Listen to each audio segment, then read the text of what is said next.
Let me introduce you to powerful voice strengthening exercises for singers.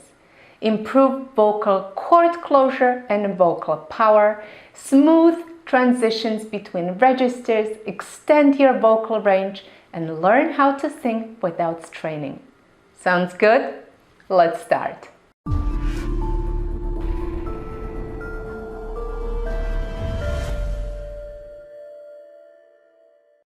Hi and welcome!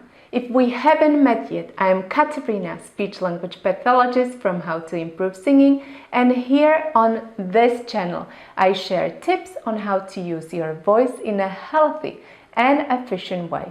So, if you don't want to miss any of my future videos, consider subscribing to this channel and hitting that bell notification icon.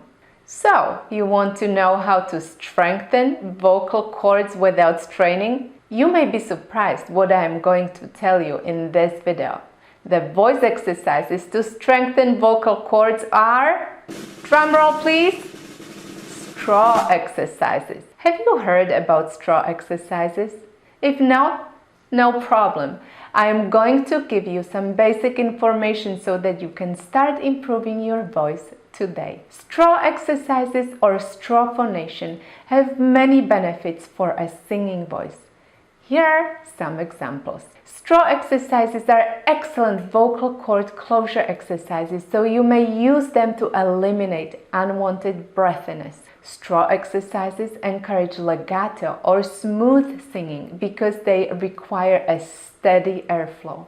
During straw exercises, your vocal cords are aligned well. Therefore, these vocal cord exercises help erase breaks in voice. My favorite benefit is sound production without muscular and vocal effort. You don't need to press or strain your muscles to sing. Therefore, these exercises are wonderful for strained vocal cords, but they are very useful for a singer who wants to learn how to not strain your voice when singing. Now, you may be asking, how is this possible?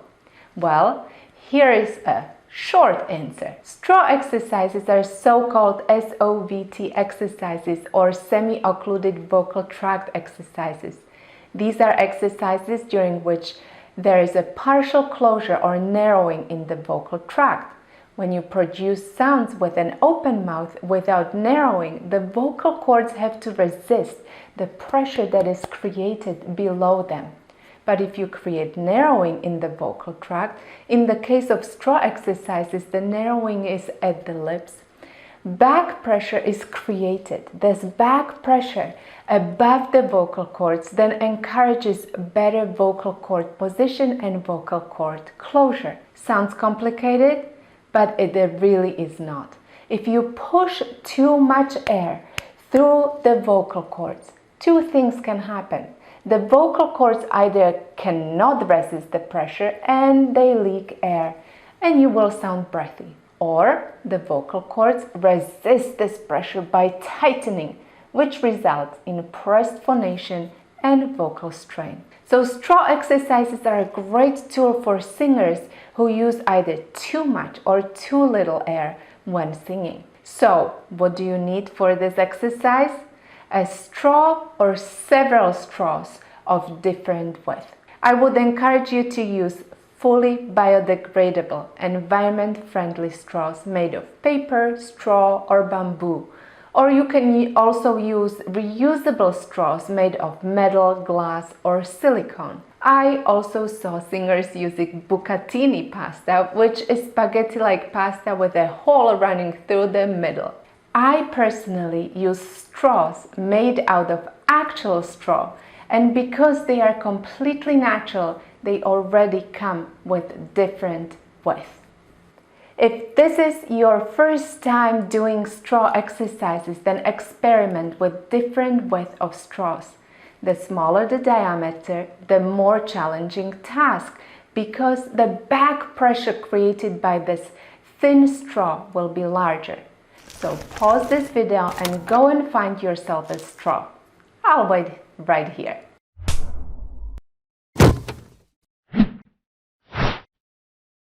Good, you are back. Now let me show you a very basic straw exercise, and if you stay until the end, I will tell you where to get more straw exercises.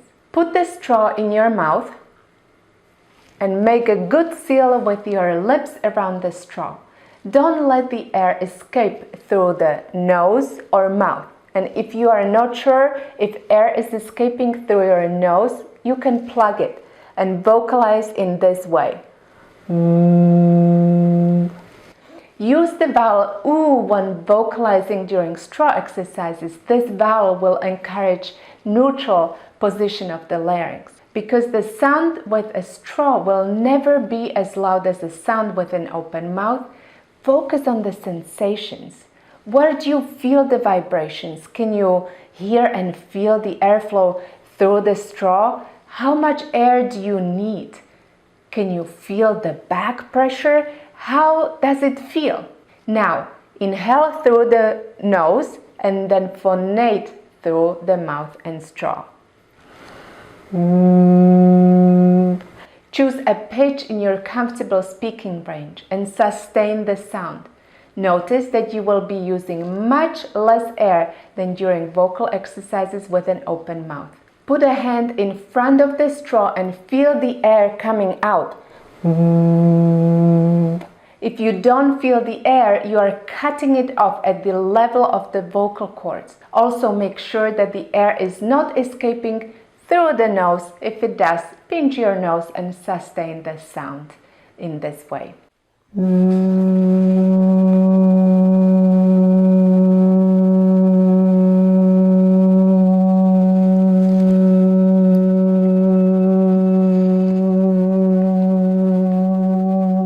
Try to make the sound as resonant as possible. Feel the vibrations in your lips, in your soft palate, in the straw.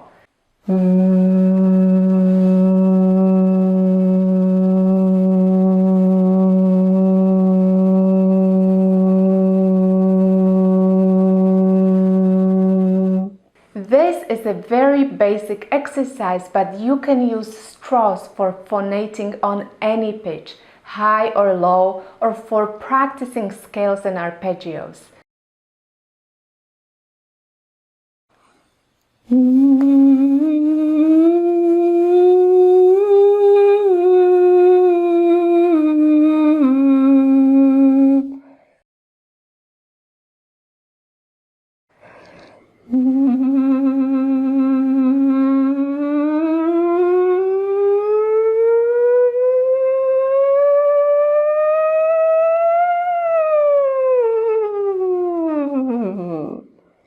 Or even for practicing your repertoire, especially challenging parts of your songs.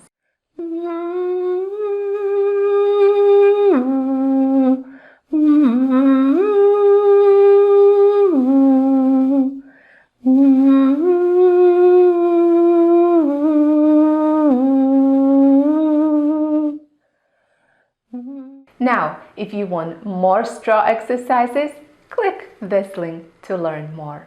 Straw phonation doesn't sound like much, but believe me, it's a wonderful tool used in speech therapy for strengthening fragile voices. And nowadays, straw exercises are becoming more and more popular among voice teachers and singers for building healthy and strong voices.